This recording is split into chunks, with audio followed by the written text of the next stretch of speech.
Hello. नमस्कार बच्चों। आज हम कक्षा 8 का पाठ 6 भगवान के डाकिए बसंत भाग 3 से अध्ययन करेंगे। इस कविता में कवि ने प्रकृति प्रेम, बच्चों को के मन में प्रकृति के प्रति प्रेम भावना जागृत करने और हमें देश विदेश में सभी धर्म के प्रति सद्भावना के विषय में सोचना, सभी से प्रेम बनाए रखना। जिस प्रकार से प्रकृति देश विदेश मानव में भेदभाव नहीं करती, उसी प्रकार से मनुष्य को भी होना चाहिए और हमें सद्भावना से अपना जीवन यापन करना चाहिए और सभी के प्रति हमारी भावना अच्छी हो। इसी भावना को बढ़ाते हुए इस कविता का मुख्य संदेश है और कवि इस पाठ के माध्यम से बच्चों में प्रकृति प्रेम की भावना उत्पन्न करने, सभी के प्रति सद्भावना उत्पन्न करने के बारे में, या इस पाठ से, इस कविता से हम यह सीख सकते हैं कि हमें प्रकृति प्रेमी होना चाहिए और सभी के प्रति हमें सद्भावना बनाए रखनी चाहिए। हमें व्यक्ति में भेदभाव नहीं करना चाहिए, किसी को ऊंच नीच नहीं समझना चाहिए। हमें जिस प्रकार से पक्षी एक देश की सीमा से दूसरे देश में चले जाते हैं, उसी प्रकार से मनुष्य को भी देश और प्रदेश में भेदभाव नहीं करना चाहिए। सभी के प्रति अपनी अच्छी भावना रखते हुए अपना जीवन यापन करना चाहिए। इस कविता के माध्यम से कवि यह बताना चाहते हैं कि बच्चों में प्रकृति के प्रति प्रेम की भावना उत्पन्न हो और मनुष्य के प्रति सद्भावना, सभी जाति धर्म भाषा के प्रति बच्चों में सद्भावना उत्पन्न हो। इस कविता के माध्यम से कवि यही कहना चाहता है। सबसे पहले रामधारी सिंह दिनकर, जो इस कविता के कवि है, उनके बारे में थोड़ी सी जानकारी। रामधारी सिंह दिनकर एक राष्ट्रवादी कवि है और इनकी कविताओं में राष्ट्र प्रेम दिखाई देता है। इनका जन्म 13 सितंबर 1908 को हुआ था। इन्हें राष्ट्रकवि के नाम से भी जानते हैं। कवि रामधारी सिंह दिनकर की बहुत सी प्रसिद्ध रचनाएं हैं जो बच्चों में राष्ट्र प्रेम की भावना, देश प्रेम की भावना उत्पन्न करते हैं। मृत्यु इनकी 14 अप्रैल 1974 को हुई। इनका स्थान सिमरिया घाट, जिला बेगूसराय, जो बिहार प्रांत में है। और कवि ने ऐसे ऐसे ग्रंथ लिखे हैं कि जो बच्चों में देश प्रेम की भावना से ओतप्रोत कर देते हैं। हमारी पुस्तकालय में रामधारी सिंह दिनकर के साहित्य की बहुत सी पुस्तकें रखी हुई है जिनका आप अध्ययन कर सकते हैं और उनकी राष्ट्रवादी कविताएं आपके जीवन में बहुत कुछ बदलाव कर सकती है। तो कवि रामधारी सिंह दिनकर एक राष्ट्रवादी कवि है जिन्होंने हमारे पाठ्यपुस्तक बसंत भाग 3 में भगवान के डाके कविता लिखी है और एनसीईआरटी के द्वारा यह पाठ हमारी पाठ्यपुस्तक में सम्मिलित किया गया है। तो हम आगे चलते हैं के अधिगम बिंदु की ओर कि हमें इस कविता से क्या क्या सीखने मिलेगा या क्या क्या जानकारी मिलेगी। तो प्रकृति के प्रति संदेशों की जानकारी, हमें प्रकृति को किस प्रकार बचाए रखना है, प्रकृति के प्रति हमारी क्या जागरूकता है, इसके बारे में बच्चे इस पाठ से सीखेंगे कि प्रकृति के प्रति जागरूकता। पर्यावरण हमारा आज दिन प्रतिदिन दूषित होते जा रहा है, जिसका सीधा प्रभाव मानव जीवन पे पड़ता है।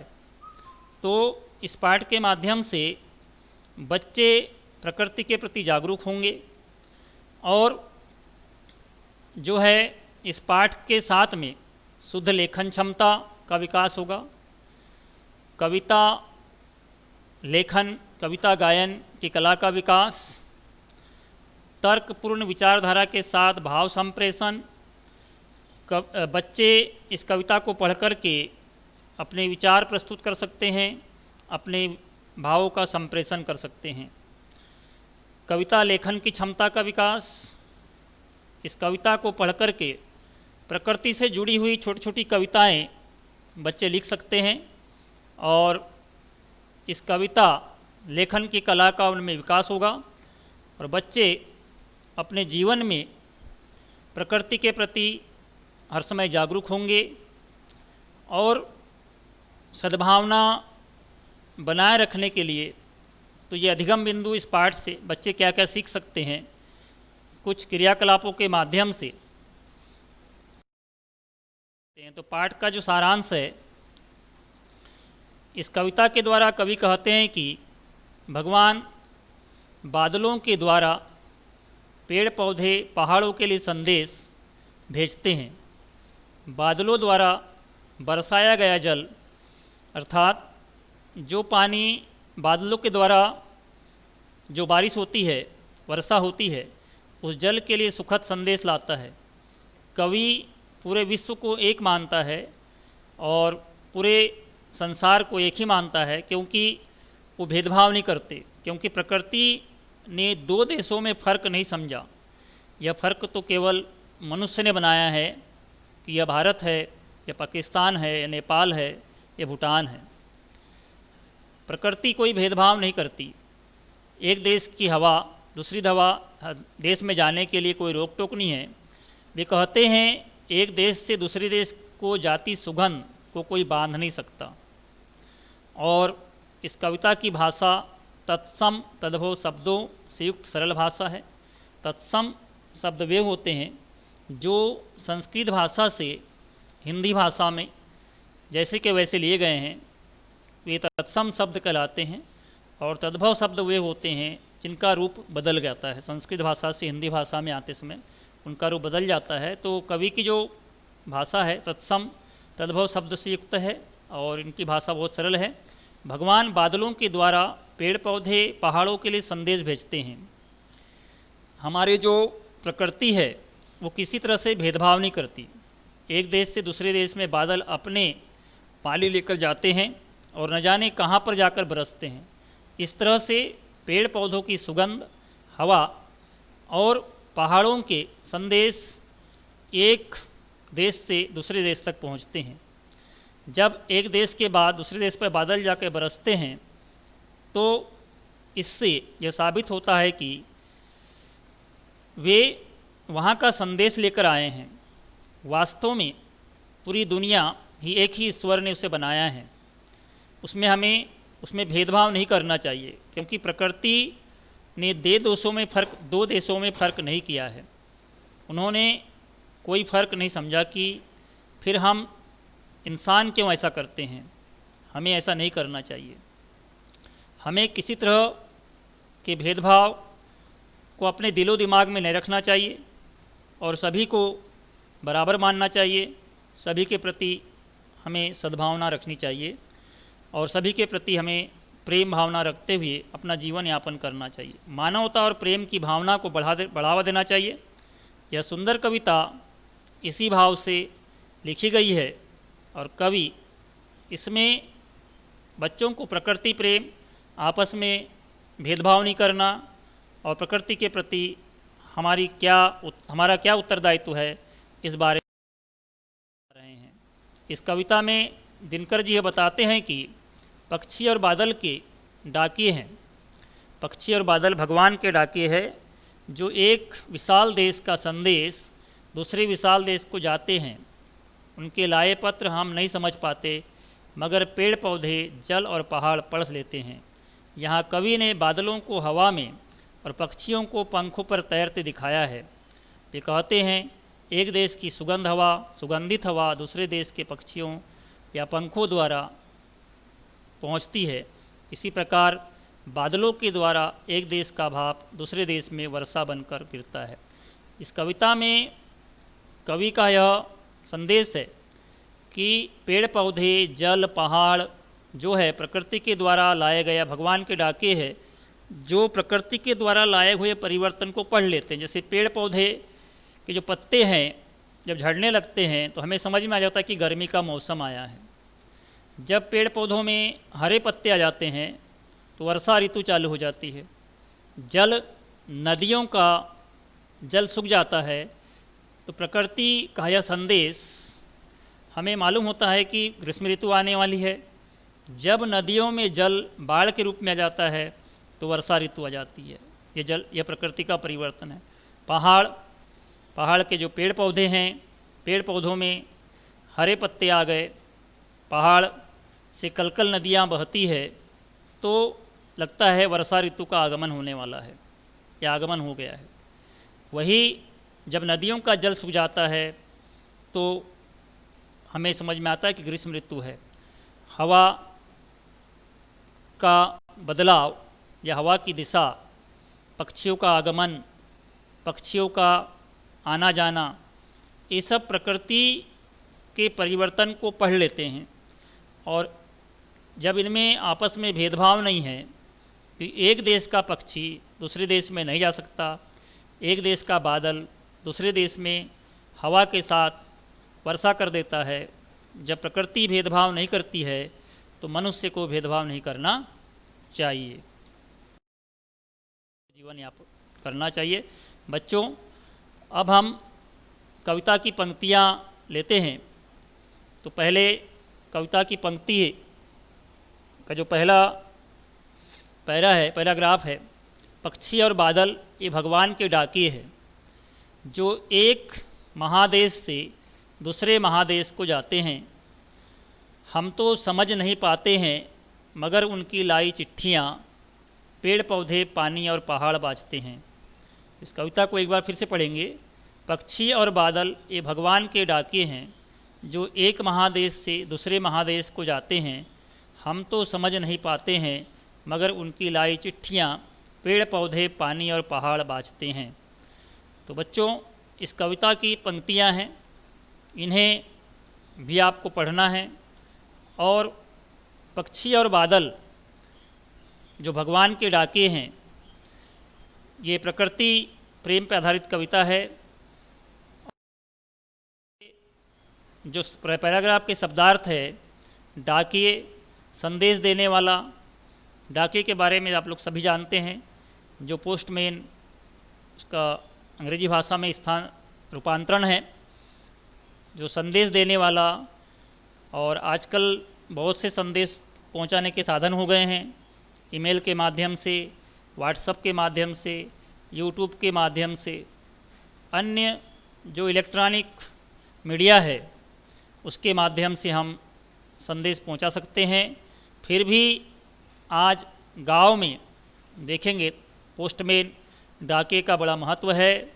वह एक गरीब के घर में जब उसका बेटा कहीं बाहर काम करता है और पैसे भिजवाता है, मनी ऑर्डर भिजवाता है, तो वह डाकिया ही वह मनी ऑर्डर लेकर के गांव में जाता है। और जो सरकारी कागज़ है आज ही पोस्ट ऑफिस के माध्यम से आते हैं।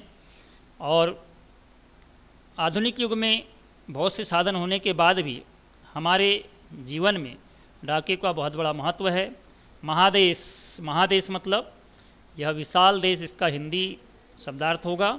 महा यानी बड़ा, देश की विशेषता बता रहा है। इसमें एक सामासिक शब्द है महादेश के माध्यम से, यानी कवि महान देश, इसमें कर्मधारय समास है। और समास शब्द महादेश में कर्मधारय समास। चिट्ठियाँ, पत्र बाँचते हैं, बाँचना यानी पढ़ना, किसी चीज़ को बाँचना, पढ़ना है। इस प्रकार से इस पैराग्राफ के ये कुछ शब्दार्थ कॉपी में नोट कर लीजिए। अब जो कविता की व्याख्या है, पक्षी, बादल, हवा, उन्हें कोई भी नहीं बांध कर रख सकता है। पक्षी, बादल, हवा, इन्हें कोई भी बांध कर नहीं रख सकता है। और यह एक महादेश से दूसरे महादेश की एक जगह से दूसरी जगह आते जाते रहते हैं और एक तरह से वहाँ का संदेश लेकर आते हैं। और हम तो उनकी भाषा को नहीं समझ सकते, क्योंकि एक देश से दूसरे देश में बहती हुई हवा सिर्फ महसूस की जा सकती है, हम उसके द्वारा लाए गए संदेशों को समझ नहीं पाते। उनके द्वारा लाए गए यह जो पत्र है, पेड़ पौधे, पानी और पहाड़ सब अपने आप तरीके से कहकर सुनाते हैं, जैसे एक देश का पानी दरिया बनकर बहता है, दूसरे देश तक भी पहुंचता है। ऐसे ही ऊंचे ऊंचे पहाड़ जो प्रकृति है, उन्हें अगर हम देखें दूर से ही नज़र आते हैं, ऐसा लगता है जैसे झांक रहे हैं एक देश से दूसरे देश की ओर। इस तरह से पेड़ पौधे जब फूलों से भर जाते हैं तो उसमें एक नई महक पैदा हो जाती है, वो भी किसी बंधन से आज़ादी से बहती है, अपनी खुशबू फैलाते हैं। इस प्रकार से प्रकृति या पेड़ पौधे ऐसा नहीं कहते कि हम एक देश की सुगंध दूसरे देश को नहीं पहुंचाएंगे, या इस प्रकार से पेड़ पौधे, प्रकृति एक देश से दूसरे देश में भेदभाव नहीं करती है, तो मनुष्य को भी भेदभाव नहीं करना चाहिए और सभी के प्रति सद्भावना रखनी चाहिए, सद्भावना के साथ हमें काम करना चाहिए। इस प्रकार से बच्चों इस काव्यांश की यह अब इसमें प्रसंग प्रस्तुत पद्यांश जो हमारी हिंदी की पाठ्यपुस्तक बसंत भाग से संकलित रामधारी सिंह दिनकर कृत रचित कविता भगवान के डाके से ली गई है। इस कविता में कवि पक्षियों और बादलों को भगवान का डाकिया मानते हैं। तो बच्चों इसमें प्रकृति यानी कवि ने भगवान के डाके बादल और पक्षियों को कहा है, क्योंकि जिस प्रकार से डाकिया संदेश लेकर आता है, उसी प्रकार से प्रकृति यानी भगवान के जो संदेश है वो वे बादलों के माध्यम से, पक्षियों के माध्यम से हमारे तक पहुंचते हैं। कवि कहते हैं कि आकाश में उड़ते पक्षी और बादल भगवान का संदेश लेकर आए हुए उनके डाके हैं, जो एक देश से दूसरे देश को उड़ते रहते हैं, एक देश से दूसरे देश में उड़ते रहते हैं। इन डाकियों का संदेश हम समझ नहीं पाते, और किंतु जिनके लिए वे समझ पा जाते हैं, भगवान बादलों के द्वारा जो संदेश भेजते हैं, उन्हें पेड़ पौधे, पहाड़, जल अच्छी तरह समझ से पढ़ लेते हैं, क्योंकि ये उनके लिए संदेश होते हैं। जो प्रकृति के संदेश है वह मनुष्य को समझ में नहीं आएगा, क्योंकि मनुष्य के मन में जो प्रकृति को हमारे मनुष्य ने ही दूषित किया है, और विभिन्न प्रकार के जो बीमारियां हैं प्रकृति के प्रदूषण के कारण ही फैलती है। तो हमें प्रकृति को बनाए रखना है, अधिक से अधिक पेड़ लगाना है, और हमें प्रकृति के प्रति एक मित्रवत व्यवहार करना चाहिए। हमें पेड़ पौधों को अनावश्यक नहीं काटना चाहिए, और काटने वालों को भी हमें रोकना चाहिए। तो इस पाठ के माध्यम से हमें कविता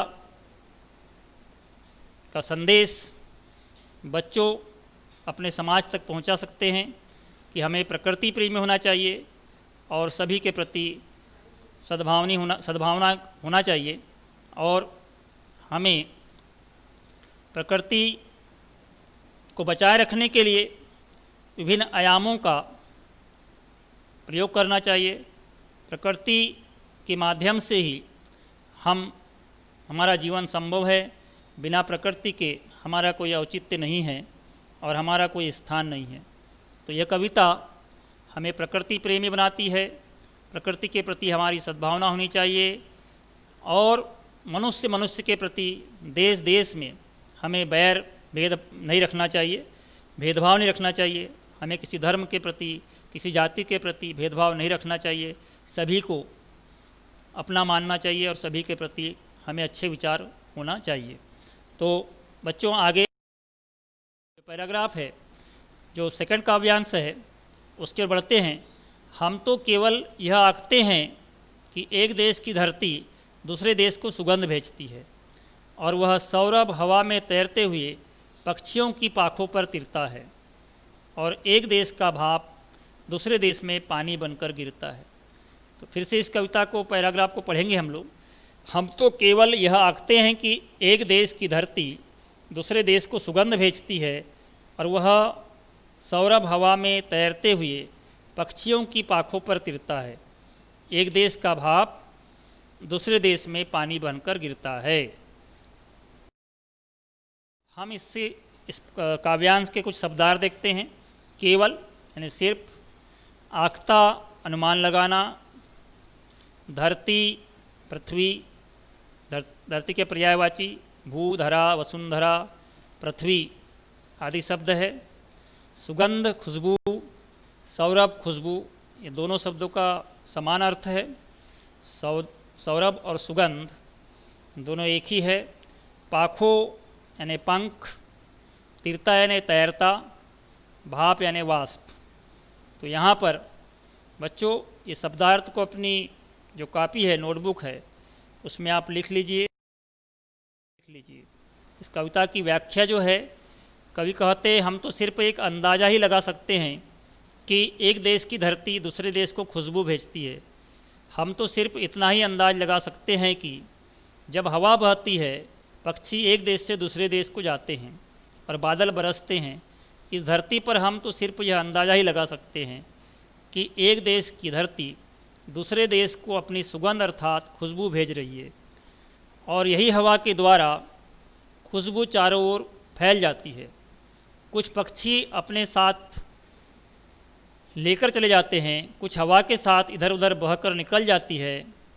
कवि ने कितने ही सुंदर कल्पना की है और यह सच्चाई भी है जो हमारे प्रकृति में विद्यमान है, जो कि ईश्वर की हमें बहुत बड़ी देन है कि बादल, हवा, पेड़, पक्षी एक जगह से दूसरे जगह अपने संदेश को लेकर जाते हैं और वहीं इस संदेश को समझ पाते हैं। हम इस चीज़ का अंदाज़ा नहीं लगा सकते, हम तो सिर्फ महसूस कर सकते हैं। तो मनुष्य केवल अंदाज लगा सकता है, सिर्फ महसूस कर सकता है, परंतु संदेश लेकर आने वाले प्रकृति के जो संसाधन हैं, पेड़ पौधे, नदी नाले जो है, हवा है, इन्हीं के माध्यम से, पेड़ों में फल आने से हमें ऋतु परिवर्तन की जानकारी मिल जाती है कि पेड़ों में फल आ गए हैं, अब ऋतु परिवर्तन होने वाली है। यानी आम का फल आ गया, जामुन का फल आ गया, तो उससे लगता है कि वर्षा ऋतु का आगमन होने वाला है। जब पेड़ पौधों के पत्ते गिर जाते हैं, जब पत्तियां गिर जाती तो लगता है कि ग्रीष्म ऋतु का आगमन होने वाला है, पतझड़ लगने वाला है। और जब पौधों में रंग बिरंगे, बगीचों में रंग बिरंगे पुष्प आ जाते हैं तो लगता है कि वसंत ऋतु का आगमन होने वाला है। इस प्रकार से प्रकृति का जो संदेश है वो केवल पेड़ पौधे, पानी, हवा ही लगा सकते हैं। मनुष्य केवल अंदाज़ा लगा सकता है, उसको समझ नहीं पाता। हम तो यह सभी जानते हैं कि विज्ञान के विषय में भी पढ़ते हैं कि जब हमारा तापमान अधिक हो जाता है, यानी प्रकृति का तापमान अधिक हो गया, तो पानी वाष्प बनकर अर्थात भाप बनकर ऊपर की ओर उड़ता है, आसमान में जाता है। वहाँ पर तापमान कम होने के कारण बादलों में समा जाता है, वाष्प कण बन जाते हैं और जब बादल एक जगह से दूसरी जगह जाते हैं तो वर्षा बनकर फिर वह धरती पर गिरते हैं, एक सुंदर वातावरण में अपनी खुशबू छोड़ते हैं। यह एक देश का पानी भाप बन के रूप में दूसरे देश में वर्षा बनकर जो बिखरता है या बरसता है, यह बहुत ही अनोखा दृश्य है। इसे कवि ने कहा है कि एक जगह की खुशबू है जो पानी है, दूसरे देश में जाकर बरसता है, हमारा संदेश वहाँ पर पहुँचाता है। यहाँ पर यानी जल चक्र के माध्यम से हम विज्ञान विषय को जोड़ सकते हैं। वाटर साइकिल की वाटर जो वाष्प बन करके, भाप बन करके ऊपर उठता है और हम इसमें दूसरे सब्जेक्ट से इसका रिलेशन कर सकते हैं। हिंदी भाषा के साथ में विज्ञान विषय को जोड़ सकते हैं कि पानी वाष्प बनकर, भाप बन करके ऊपर उठता है, आसमान में जाता है, वहाँ पर तापमान कम होने के कारण बादल में समा जाता है और वाष्पकण बन करके जब एक देश का पानी दूसरे देश में वर्षा के रूप में गिरता है। तो इस प्रकार से प्रकृति आपस में भेदभाव नहीं करती है और एक सद्भावना का यहाँ पाठ हमें सीखने को मिलता है कि हमें दूसरे धर्म के प्रति, दूसरे लोगों के प्रति, दूसरे देशों के प्रति सद्भावना रखनी चाहिए। इस प्रकार इस पाठ से हमें सद्भावना, प्रकृति प्रेम, दूसरों के प्रति हमारी अच्छी भावना हो, दूसरे के धर्म का हम सम्मान करें, दूसरों के धर्म का अपमान न करें, दूसरे लोगों का सम्मान करें, यह इस पाठ के माध्यम से हमें सीखने मिलता है। और बच्चों, चलते हैं इसका प्रसंग। यह हमारी हिंदी की पाठ्यपुस्तक बसंत भाग 3 में संकलित है। रामधारी सी दिनकर कृत कविता रचित भगवान के डाकिए से ली गई है। इस काव्यांश में जो कवि है पूरे संसार को एक ही मानते हैं, यानी कवि आपस में भेदभाव नहीं करते हैं, यानी सभी को अपना ही मानते हैं। यानी विश्व कल्याण की भावना हमारे मन में होना चाहिए। और कवि कहते हैं कि हम मनुष्य देश को उसकी सीमाओं से जानते हैं, किंतु प्रकृति किसी सीमा में नहीं बंधी होती। यानी मनुष्य को हम भारतीय है, इंडियन है, विदेशी है, चाइनीस है, जापानी है, अलग अलग देश के नाम से हम जानते हैं। मनुष्य ने देश को उसकी सीमाओं में बांध रहा है, किंतु प्रकृति किसी सीमा को नहीं जानती, नहीं मानती। वह अपना वरदान सबको देती है कि नदी का जल है, सूर्य का प्रकाश है। तो प्रकृति ऐसा भेदभाव नहीं करती है कि एक धर्म का आदमी सूर्य का प्रकाश ले सकता है, दूसरे धर्म का आदमी सूर्य का प्रकाश नहीं ले सकता। सभी के लिए प्रकृति समान है। शुद्ध वायु, ऑक्सीजन सभी के लिए है प्रकृति में, इसमें प्रकृति भेदभाव नहीं करती है। नदी का पानी सबके लिए है। तो मनुष्य को भेदभाव करना नहीं चाहिए।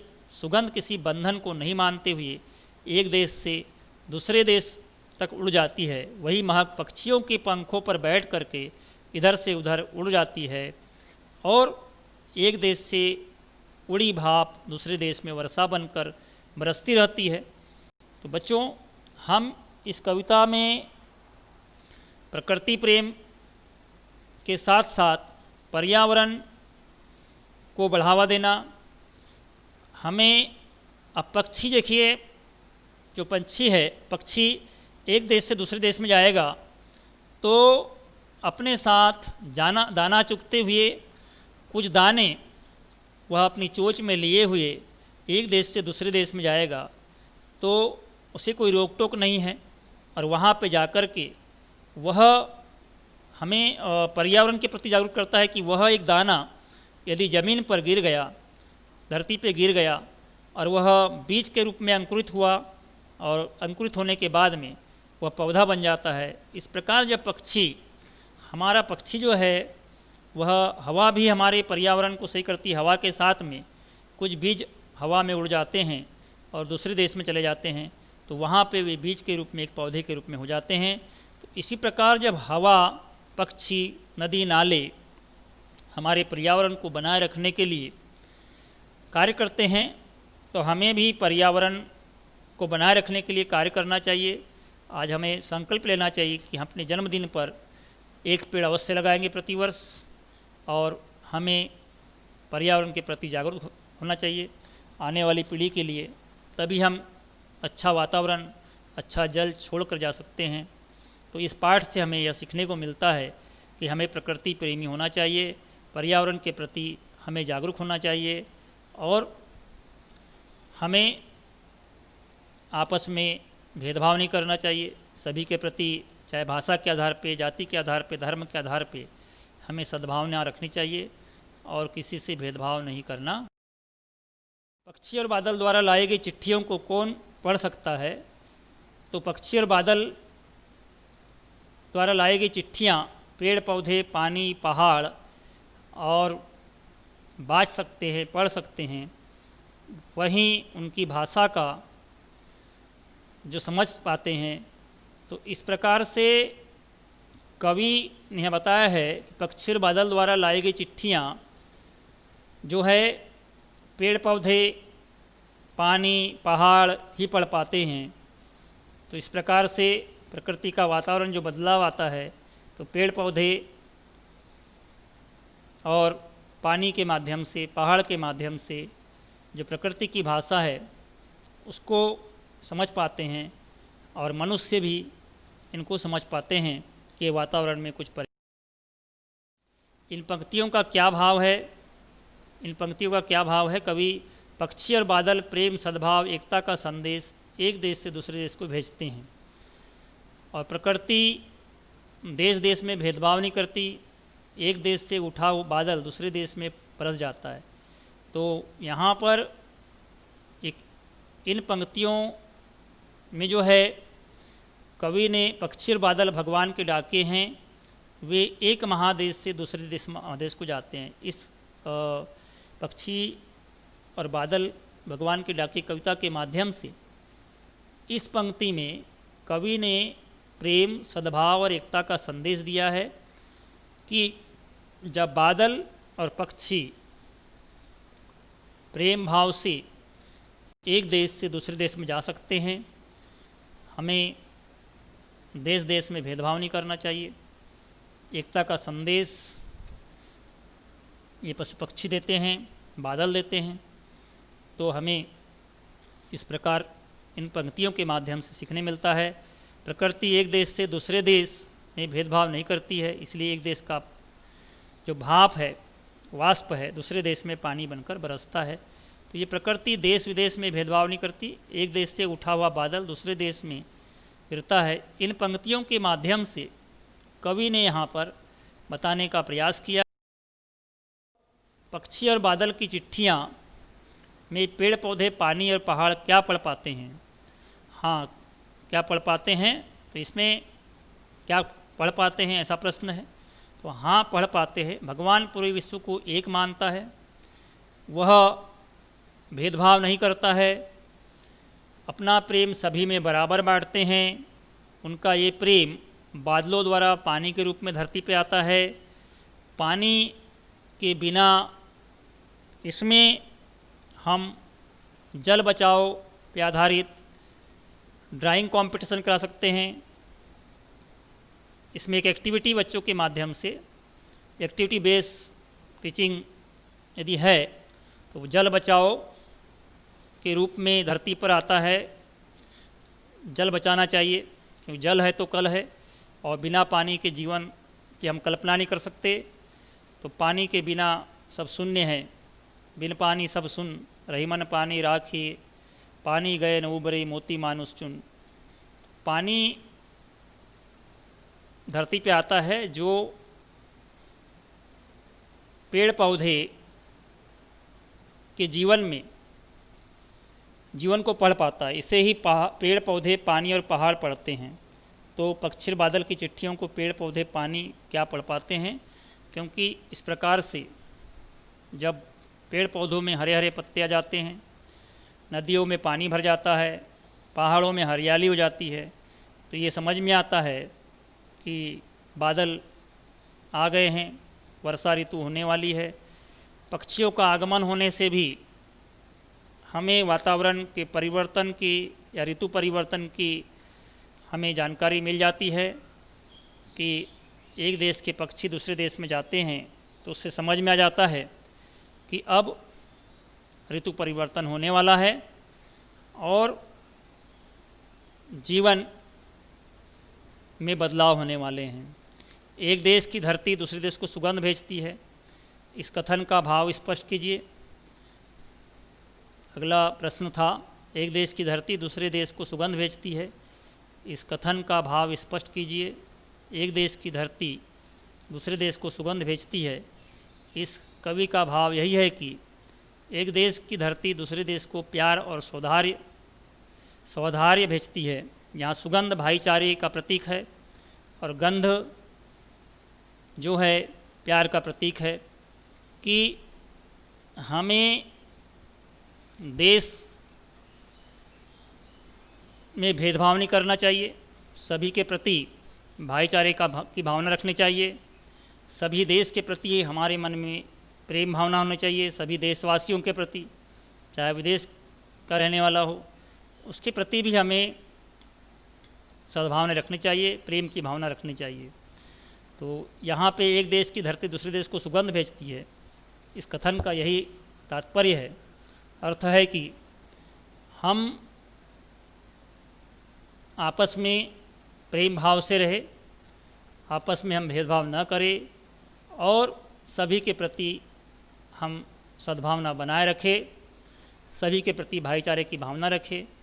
इस प्रश्न का उत्तर इस प्रकार से हम लिख सकते हैं।